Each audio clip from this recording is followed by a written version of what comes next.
Greetings, guys, gals, non-binary pals, and welcome back to another video. People love to post their mistakes on the internet. People love to post their business on the internet. Now, I am not immune to this. I am someone who has spent most of my life oversharing on the internet. I share way too much. I get way too personal. I've gotten a lot better at it over the past several years, but like as a teenager, everything was out there. I shared way too much on the internet. So I have to empathize with the people who overshare on the internet. And also I appreciate it because it helps keep me employed. And one of the places people share on the internet a little bit too much is Reddit, as we very well know. And one of my favorite places to go to see what people are saying and how much of their lives they are sharing is r/AmITheEx. And this subreddit is basically made up of a bunch of posts from a bunch of other different subreddits. And it's all just people kind of sharing events that are happening and like pieces of their relationship, either asking for advice or just venting or whatever. And it's basically people being like, my relationship is over, but they don't realize that that's what they've just said. And it's quite fun and also quite shocking. And so today I thought we would have a look through and read some of the things that are happening in some people's no longer relationships and just let them know whether I think that the relationship is over or not, and whose fault that it is. Because obviously I am a relationship guru. I can offer so much wisdom on other people's relationships, obviously. I'm very qualified to do that. So that's what we're doing today. And if you enjoyed this video, please don't forget to subscribe. I am here 3 times a week and I would love to see you again. I am trying to hit 500k by the end of the year and anything helps. I have been told by a few people that my videos are not showing up in subscription boxes. So even if you are subscribed, maybe turn on the bell so you don't miss any videos when I upload them. I would hate for you to miss out on some of my fantastic content. And with that being said, let us move into the people just being idiots, really. All right, let's go. Am I the asshole for telling my girlfriend I'd rather cheat on her? So my 21 male, girlfriend, 22 female, asked me one of those random would you rather questions. She said, would you rather cheat on me or snitch on your homeboys? I asked her what kind of snitching she meant and who exactly counted as my homeboys. She listed some of my closest friends, people I've known for years before I even met her. She also said the snitching would be serious enough to ruin the friendships. I sat with it and said honestly, I'd rather cheat.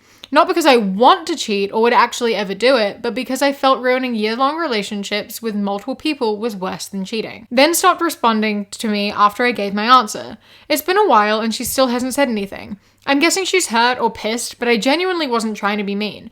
I was just trying to answer a very messed up hypothetical question. Now I'm kind of annoyed because why is she going to ask this type of question if she's just going to get upset? So now I'm wondering, am I the asshole for choosing cheating over snitching in a fake scenario? Now, my opinion on this is always choose the person not giving you an ultimatum. Because when you get down to the bones of this question, right? The bones of this question feels very much just like, do you choose them or do you choose me? And if I'm being asked, do you choose them or me? My answer is always going to be them. Don't give me an ultimatum where I have to choose between 2 people. Firstly, I agree with the sentiment that, years-long relationships with your platonic friends are the most valuable relationships that you have. I think that the platonic friendships are like so undervalued when it comes to romantic relationships in comparison. Like a partner of 8 months or like a friendship of like several years. Overall, I do think that those friendships are more valuable, just me personally, and I think we shouldn't devalue those relationships. And again, ultimately, I think if someone is asking this of you, you just don't choose that person. As someone who has been put in this situation before, I have had someone give me this ultimatum, like straight up being like, it's either him or me. And then we never talked again. So like, it's just, don't choose people who are giving you ultimatums because that's a fucked up thing to do.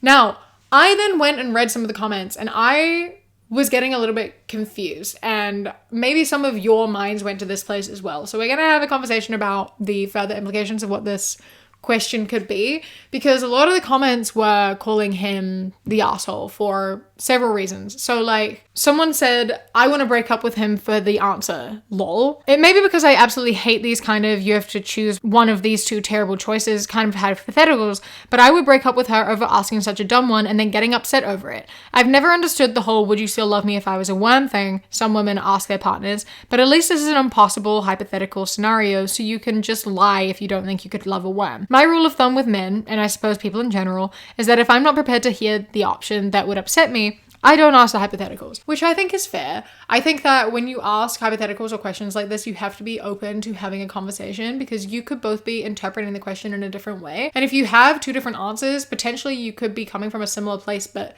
you haven't specified what the question is and why you asked it, and he hasn't like specified his answer and why he's answered that way. And I think in order to have a proper understanding, you have to have a conversation.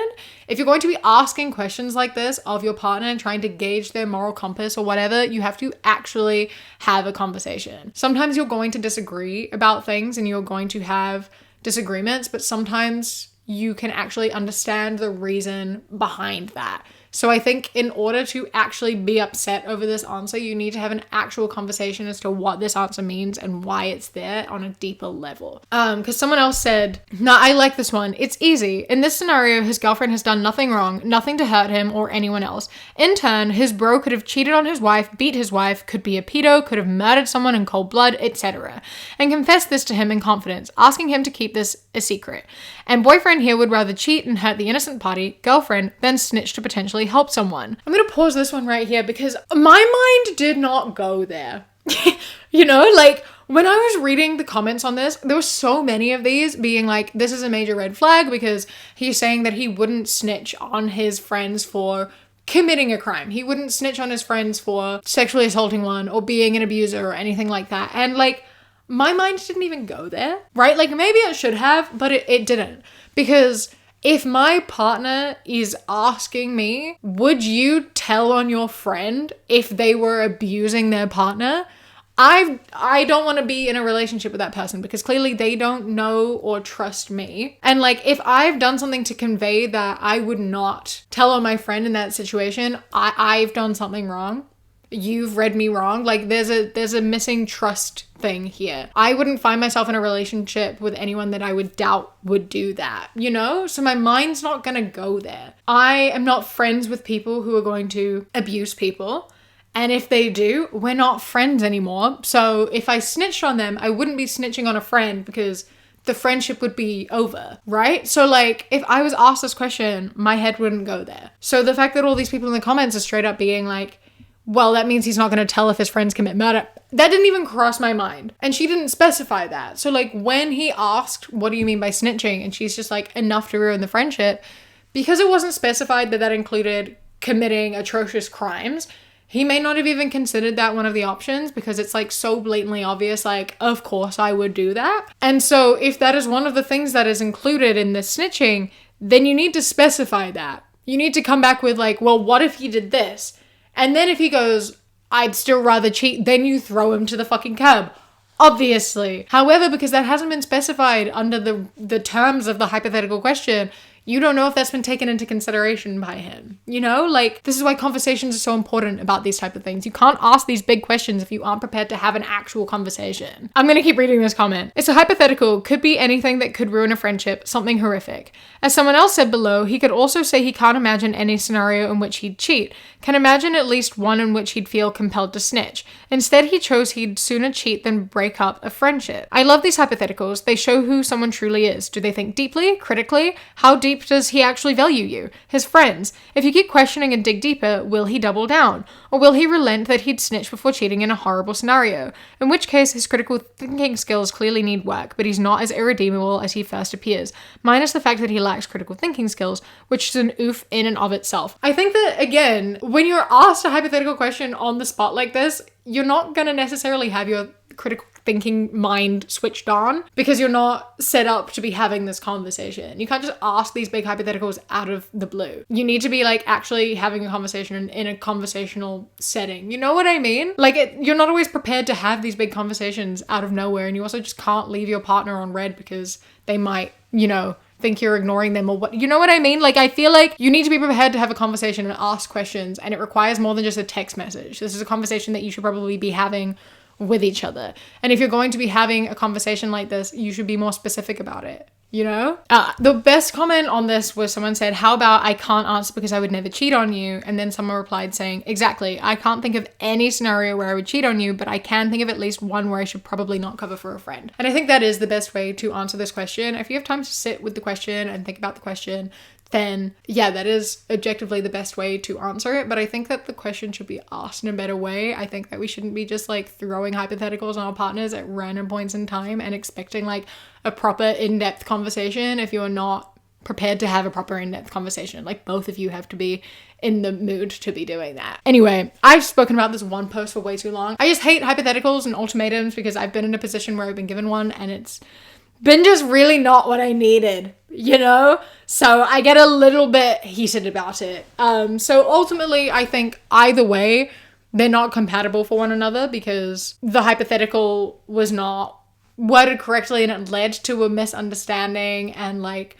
not having a willingness to communicate and have a conversation about it. So I think, am I the ex? Probably. I just don't think this is the right relationship to be in. Anyway, now that I've spoken about that for about 100 years, let's move on to the next one. Am I the asshole for being concerned about my infant son's crying? My 35 male, 13-month son was sick for like a week and had been really fussy. He was crying and shrieking a lot when he was not distracted, eating or drinking. He was crying up at night and breastfeeding with my wife, 34 female, almost every hour when he usually sleeps at least 3 at a time. It was pretty bad, and I guess it also happened all day long, according to my wife, and driving my wife insane after a week. She cried a couple times, saying that she couldn't handle it anymore and needed a break. When she went downstairs to cool off, she was just loudly complaining about how tired she is. She is overwhelmed, she's exhausted, she can't deal with all the screaming and breastfeeding, and let out an of anger. My son was still crying while I tried to distract him in our spare room, and then my wife came in and said she was going to put him in bed because he seemed tired. My wife took my son into his bedroom and all hell broke loose. He was literally screaming, crying, coughing, screaming some more. I hear my wife loudly say, "Jamie, seriously, I'm trying, little man." And he just kept on screaming super hard. I have no idea what was going on, but it sounded bad, and I ran in there and asked my wife, "What the fuck are you doing?" I was just worried about my son. She asked, "Wait, what? Are you serious?" And I said I was dead serious. "What are you doing to him?" She said, "I'm changing his diaper, douchebag." Which I could see she was. He was rolling all over the place, kicking, just freaking way out. As soon as my wife picked him up, he stopped crying. My wife looked me dead in the eyes and said that was not okay and I want a divorce. This was 3 days ago. She hasn't spoken to me, is sleeping on a futon in the spare room, and left a divorce application on the coffee table. My son is no longer sick, thank God, and everything is back to normal. I told my mom about what is going on, and she got mad and said, "What the hell? You thought she was hurting him because he was crying?" And yeah, I guess. I never heard him cry like that, and my wife was obviously mad, so who really knows? I tried to apologize for how bad it sounded, but she won't listen. Am I the asshole for being concerned about my son's safety? Bro. Yes. Yes, because this is, oh my God, the way that sometimes these men really don't see all the layers to this. Like, it's not just that you accused your wife of hurting your son. It's not, I was worried about my son. It's the fact that you're in a situation, right, where your wife is exhausted from looking after a baby. She is so tired. She hasn't been able to get any sleep. She's been getting up multiple times in the night to look after the baby, to change the baby. She's there all day looking after the baby, with the baby, and she's tired and exhausted, and she asked for a break, and all you do is distract him. Nothing else. You're not tired. You're not exhausted from being a parent. So she's obviously doing so much heavy lifting, and you are not contributing anywhere near enough. You are not being a parent. You're just being someone who exists in the same space and distracts him sometimes. But your wife is the one who is feeding him, who is looking after him, who is changing his diapers, to the point that when she is changing him, you don't know that he is difficult to change. You don't know that he gets frustrated and like tries to run away and like is squirming, and that he makes a ruckus, because you yourself don't do that. You have not helped out to the point where you don't know what makes your child cry. You don't know what his crying and tantrums sound like. You have not been an active parent in this relationship. So then you hear your son reacting in a way that he has most likely reacted several times before, and you accuse her of hurting him. Instead of acknowledging, you know, like, I've been a bad parent, you're like, how fucking dare you hurt my son? What are you doing? Like, fuck you, bro. It is a combination of all of that. You have not been a good parent or an active parent in any way, and then you accuse her of hurting your kid. She asked for a break and you didn't give her one. She is exhausted and you didn't give her a break when that's all she asked for. You could have changed his nappy. You could have done anything in this situation, but instead you run into the room and accuse her of hurting her child. Divorce papers should be signed immediately. Like, you don't care about her or your kid. Not really. If you cared about your kid, you would be an active parent and actually trying to help out and contribute. But here you are, accusing your wife of hurting her child because you don't know your kid well enough to know how he reacts to certain situations. My fiancée sided against me in a family argument. She picked my sister's side over mine. I am second guessing our relationship now over this. My fiancé sided with my sister over me in a family argument, and it hurts. I, 24 male, will call my fiancée Katie, 24 female, for this post. Our relationship has basically been blown up because we had a huge argument after she said my sister was right. Me and Katie have been together for almost 3 years. We have lived together for 10 months and got engaged almost 6 months ago. We've never had an argument like this, and now she won't even talk to me. The situation with my sister doesn't affect Katie or us together at all, so I don't know why this happened. I thought it was a given that couples sided with each other and stay out of arguments that the person has with their own family, but Katie has full out sided with my sister. After me and Katie argued about her not backing me up, she went to stay with her cousin. This is a time I really need her because of what's going on with my sister, but she hasn't been there at all. I'm second guessing myself if I should even marry her now. I just needed to vent somewhere since my fiancé has basically abandoned me. This entire situation hurts so much, and the crazy thing is, I still miss her. Before we carry on, I just really need to point out here that your partner is a person who is capable of her own thoughts and opinions. And that means sometimes she's not going to agree with you. If you want someone who is a constant companion to you, who constantly agrees with you and validates your own opinions, you don't want a partner, you want a pet. Right? Like, part of the human experience is having disagreements with people. It's just what's going to happen. And if you are marrying this person, if you are with this person, your family is her family. You are one big family now. She is going to take the side of whoever she agrees with in this situation, and that is not always going to be you. You are not always right. She is a human who is capable of her own feelings and opinions. I hate to break it to you this way. I, 24 male, have 2 sisters, Jamie, 29 female, and Rose, 28 female. Jamie is addicted to drugs. None of us know how it happened. Jamie went to university on a scholarship. She was going to be a doctor.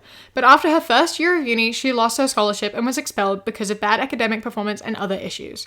She had started using drugs sometime during her first year of university. She would have been 18 to 19 years old then. I'm not in denial about Jamie having a drug addiction. Despite us helping her go for rehab several times, she has not stopped using drugs. Jamie has turned into a person that no one recognizes. She lies, she steals, she's violent, she's angry. Our family is desperate to help her.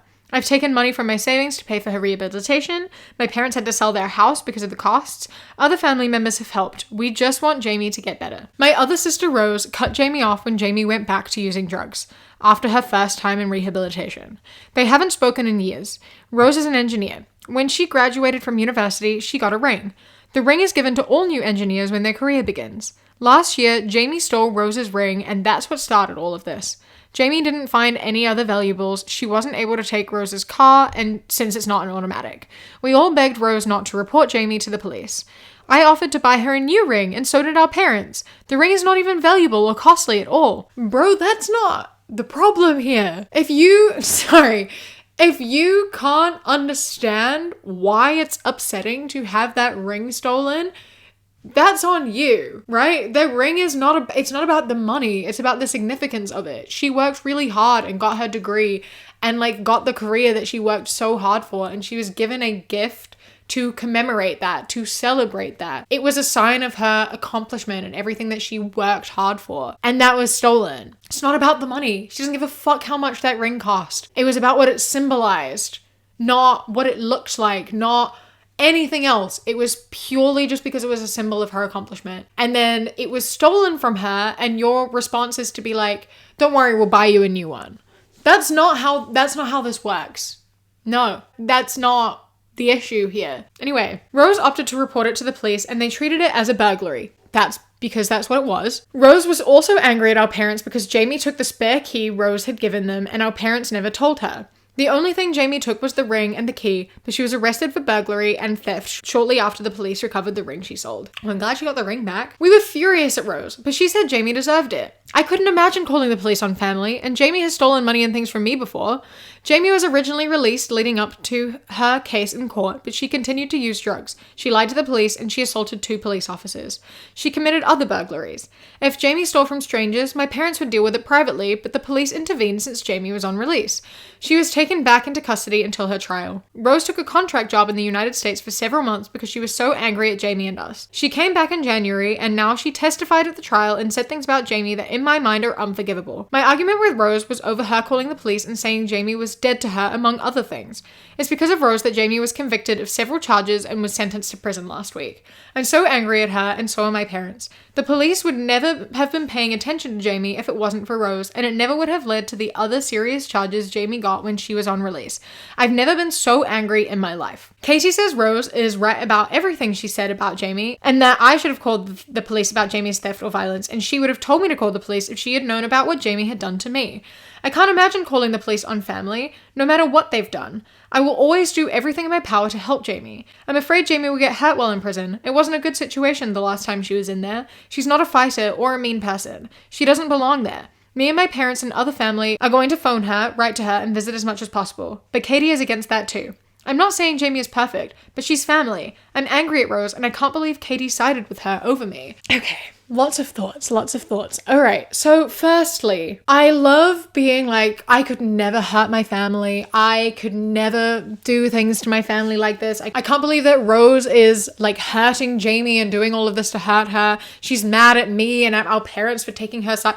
Like, that's because you are hurting Rose. You didn't value her achievements or her accomplishments.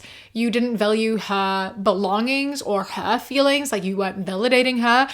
This man literally says that if it weren't for Rose, Jamie wouldn't be facing any legal troubles or anything. As though it's Rose's fault that Jamie is committing theft and being violent. Like, it's not Rose's fault that Jamie is doing that. It's not Rose's fault that she took action to protect herself. Like, being an addict is not something to be taken lightly. It is not something to be making fun of or, saying is something that you shouldn't get help for, right? I don't think that you should be arrested for doing drugs. I don't think you should be punished for doing drugs. I think that rehab is definitely the best way to go about it. And I am glad that, Jamie's family is helping with that and supporting her through rehab.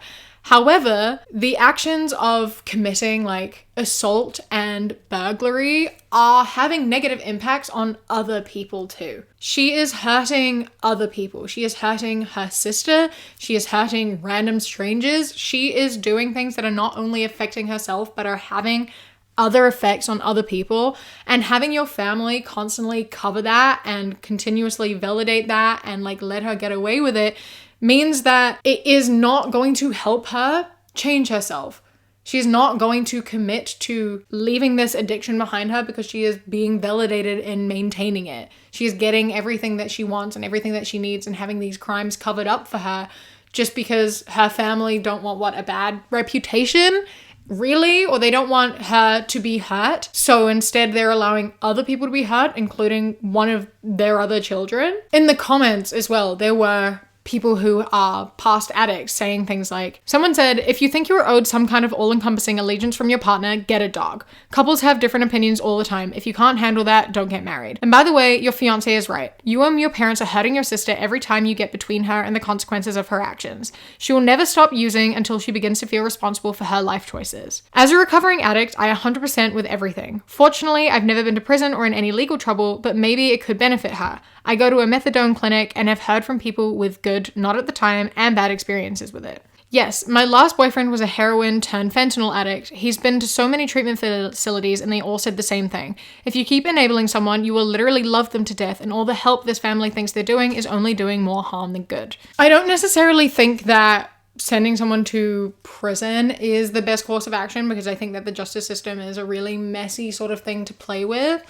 I think that rehabilitation facilities are the best way to go about it, but I also think that prisons in general should work more like a rehabilitation program. I just think that there needs to be way more accountability, and I think there needs to be way more validation that happens, because if you are enabling the actions of an addict, you are not helping them. You need to help them get through that and not just continue to aid them in their addiction and the way that they are abusing other people, because it's not okay.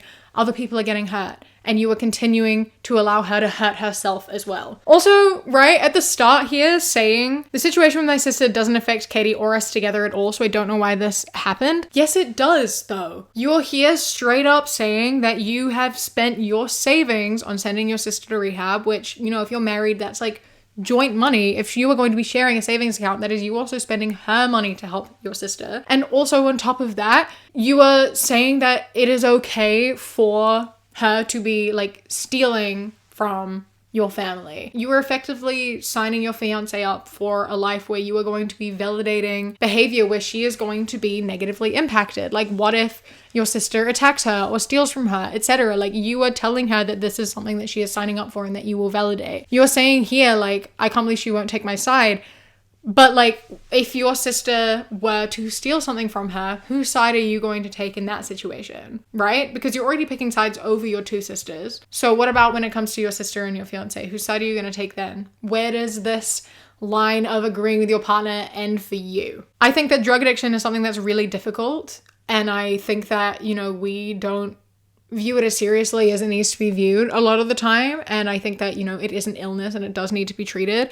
And I also think that you need to go about it in the right way, and this is not the right way. I don't get how he can claim to love me but not want to be married. I'm genuinely seeking some answers. My husband moved out and it has been very difficult for me. I've gotten him to agree to not going through a divorce yet, but let's just move out and give each other some space. He came over to drop the kids and I asked him, does he still love me? He told me yes, but he hates how much he loves me, but he loves me. I told him that I love him too and that it's worth fighting for. But he just said I wouldn't understand. Please be respectful, but help me understand why you can love someone but not want to fight for your marriage with them. Now, you read this and you're like, okay, I feel like I'm missing something. What's the backstory here? And you're in luck because she has indeed posted the backstory. Let's get into that. How can I, 31 female, get my husband, 32 male, out of the slump my affair caused? I just want to say I love my husband. He's an amazing man. He's the love of my life. A few months ago, I cheated. You can't say all of those things in a row, okay? You can't do it. Afterwards, he hasn't been the same. He even threatened to divorce me. Understandable, but I convinced him to try for our kids. I hate the let's stay together for our kids thing. Stop it.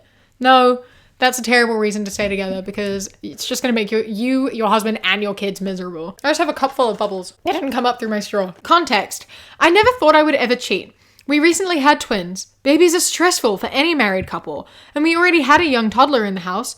We both work and have decent jobs, but my job is hybrid and his isn't. During this time, I didn't feel beautiful and was going through postpartum.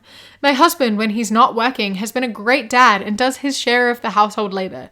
He honestly does most of the cooking and I do the cleaning. But we do alternate. Where things go wrong, my husband was great at being a dad, but not necessarily the best husband. Before the twins, even with our eldest, he planned dates of just the two of us, made me feel beautiful, etc. I think when the twins came home, he got caught up on the stress of the 3 young children. He forgot we needed to support each other. I didn't feel the raunch desire like I used to feel, and while I was losing weight and not at the progress I wanted to. One day, my husband was watching the kids so I could get a break. I went shopping and ran into an old acquaintance I went to high school with. Mind you, I don't live in the same state I grew up in.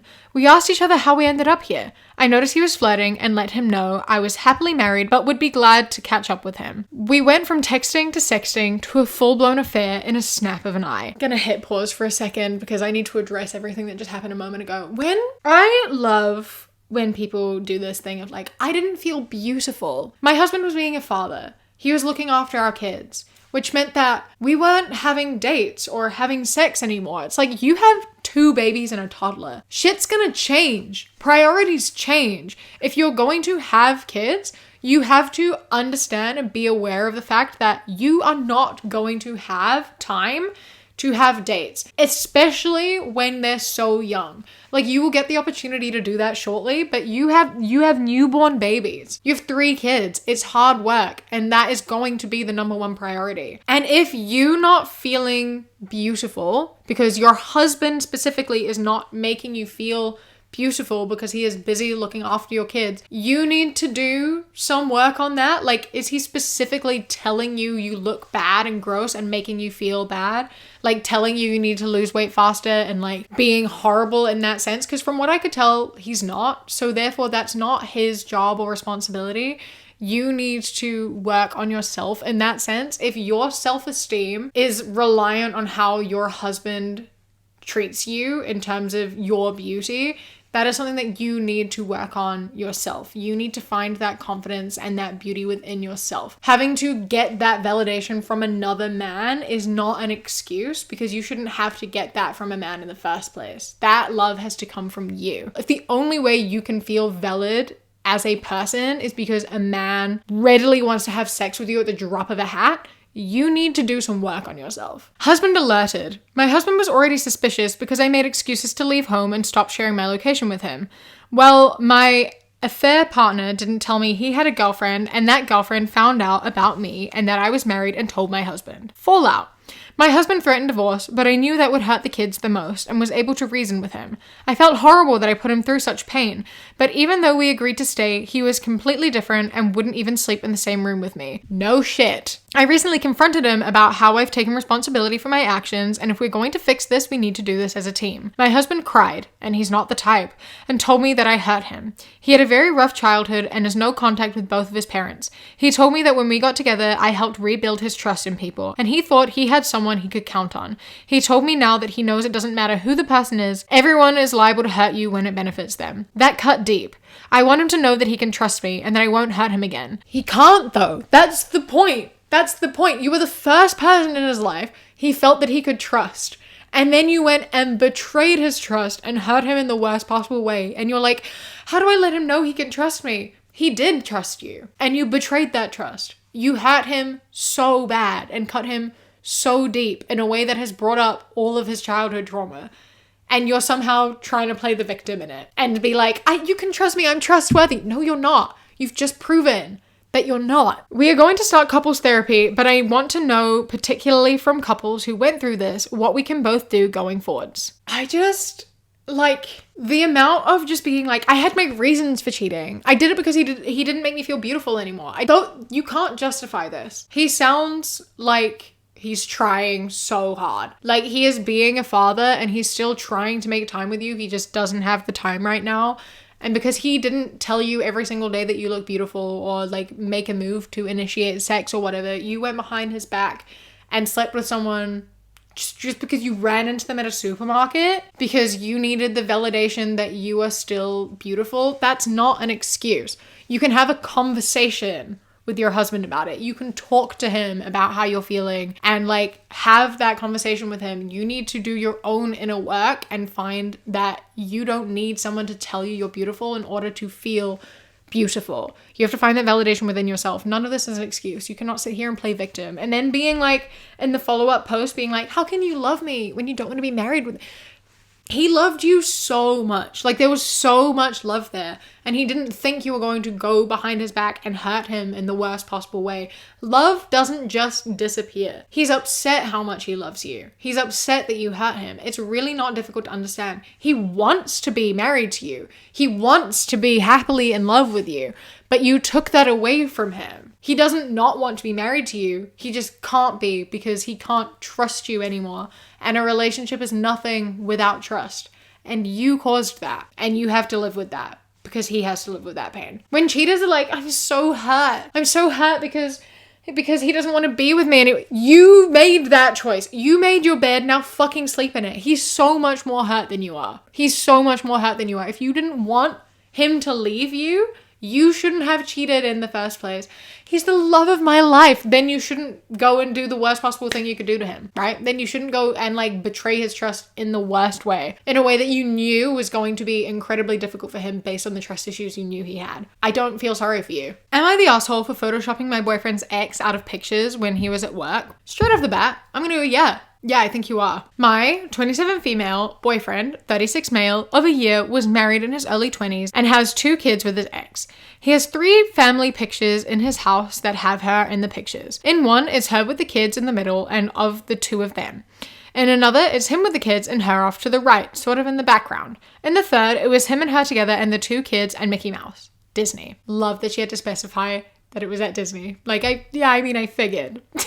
She has been awful to me, and I hate seeing her face. I've asked him to take the pictures down several times, but he says there's special memories with the kids. Well, yesterday I had enough. I used a scanning app on my phone to scan the photos and paid someone on Fiverr to remove her from the photos. All 3 of the photos look professionally done. It's the same photos, just without her. I then went to Walmart and had them print new frames in the same size.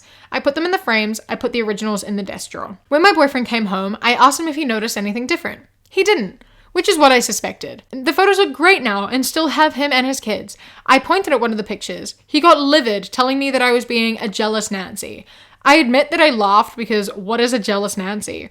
Well, the laughing really set him off. He asked for the originals back and said he was going to put them back up and gave me an ultimatum to either accept his past relationships or move on. I said, I guess you don't want to be with a jealous Nancy, and he said no.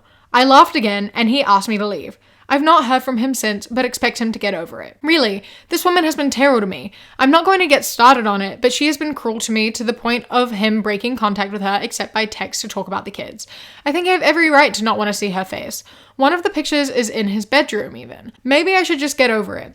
I felt like I was doing him a favor because at least I didn't just cut her out of them, which was my original plan. Go. You can't just be doing that. You cannot just be out here removing people from photos. Like, as he said, this is the mother of his children. And also, this isn't even her house. She doesn't live here. This is his house.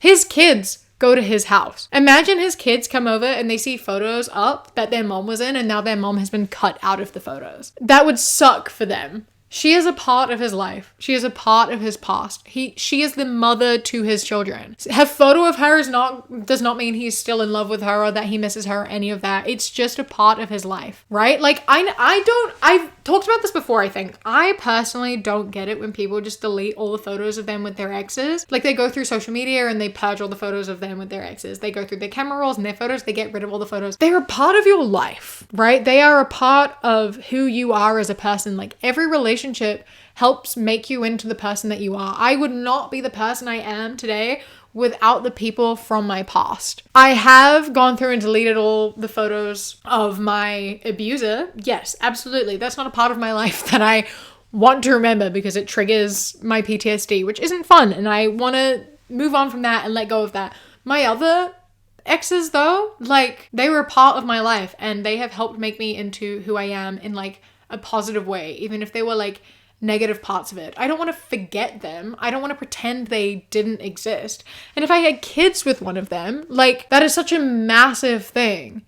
You know, she is always going to be the mother of his children. If you can't accept that, you shouldn't be in a relationship with someone who has kids. You just have to accept the fact that he has a past and this woman is going to be a part of his life for pretty much the rest of his life. She's always going to be the mother of his children.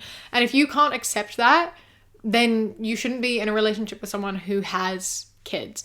There's nothing to be jealous of. Seeing her face in a photo does not impact you in any way. However, having her removed from those photos will have a negative impact on your partner's children. This is something that you have to think about and decide on. Because if you cannot tolerate her being in your partner's life, don't be there. This is a massive violation of trust and is so irrational. There is absolutely no need to do this. I don't understand why you have an issue with your partner having photos of an ex. Like, typically, sure, maybe it's a bit weird to have them up on a wall, but that's only if you don't have kids, right? I think that if you have a photo of your ex from like years in the past and it's just you and them at Disneyland, sure, a bit weird. If it's a family photo where the kids are there, then there's really no issue at all because it's a memory of a day with your kids and she was a part of that memory, you know? I have a ton more posts that I saved, but I have run out of time. So if you want to see another one of these and see some more posts, then please do not forget to leave a like. If this video gets 8,000 likes, then I will do another one. I will do the rest of the posts that I have saved in a few weeks. So if you were interested in that,